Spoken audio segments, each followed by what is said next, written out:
తల్లిని చంపి బిడ్డను బతికించినట్టు కడుపు నిండా విషంతో ఎగువ రాష్ట్రాన్ని ఎండబెట్టి దిగువ రాష్ట్రానికి నీళ్లు పారిచ్చేంత తల్లి గోదావరిని తరలించుకుపోయి సంబంధమే లేని కావేరికి కావళ్లు మోసేంత అందుకోసం వేల కోట్ల నిధులు ధారపోసేంత కేసీఆర్ అనే ఆ ఒక్కడు అధికారంలో లేడని ఇక్కడ అడిగే దిక్కులేదని నోరు లేని తెలంగాణను తడిగుడ్డతో గొంతుకోసే నయవంచన నాటకం ఇది. గోదావరి రాష్ట్రాలు దాటించి తెలంగాణ రైతును మళ్లీ వలసలు ఉరితాళ్ల బలవన్ మరణాల పాలుపై చేసే పైశాచిక పర్వమిది. ఒక గోదావరి, రెండు ప్రాజెక్టులు, ఒక కేంద్రం, రెండు నాలుకలు, అనేక కుట్రలు, ఒక రాష్ట్రంపై వల్లమాలిన ప్రేమ, ఇంకో రాష్ట్రం మీద అంతులేని ద్వేషం. ఎంతగా అంటే ఈ రాష్ట్రంలోని 7 మండలాలను తీసుకెళ్లి ఆ రాష్ట్రంలో కలిపేంత. ఎంతగా అంటే విభజన చట్టంలో ఏపీ, తెలంగాణలో 2 ప్రాజెక్టుల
అందుకు కారణమని తెలిసిందే.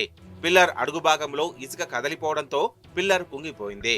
ఇదే విషయాన్ని ఇంజనీరింగ్ నిపుణులు సైతం నిర్ధారించారు. మిగతా బ్లాకులన్నీ సేఫ్ గా ఉన్నాయని తేలింది. సూటిగా చెప్పాలంటే పోలవరం ప్రాజెక్టుకు సంబంధించి డీవాల్, బరాజ్కు సంబంధించి సీకెంట్ ఫైల్స్ ఒకటే.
గోదావరి ప్రాజెక్టులకు తరలించి తెలంగాణను పంటలతో పచ్చగా మార్చే లక్ష్యంతో కేసీఆర్ ముందుకు సాగారు.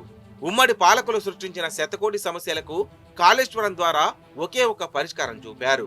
ఒక్క కాళేశ్వరం ప్రాజెక్టు అందుబాటులోకి రావడం వల్ల తెలంగాణలోని గోదావరి ముఖ చిత్రం మారిపోయింది.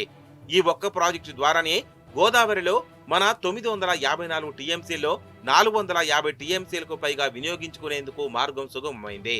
అందుకే ఆ ప్రాజెక్టుపై ఆది నుంచి ఏపీ అనేక విధాలుగా కొర్రీలు పెడుతూ వచ్చినా ఫలించలేదు. కానీ మేడిగడ్డలో తలెత్తిన చిన్నపాటి సాంకేతిక లోపాన్ని సాకుగా చూపుతూ ప్రాణహిత జలాలను తెలంగాణకు దక్కకుండా చేసే కుట్రలకు ఏపీ తెరలేపింది.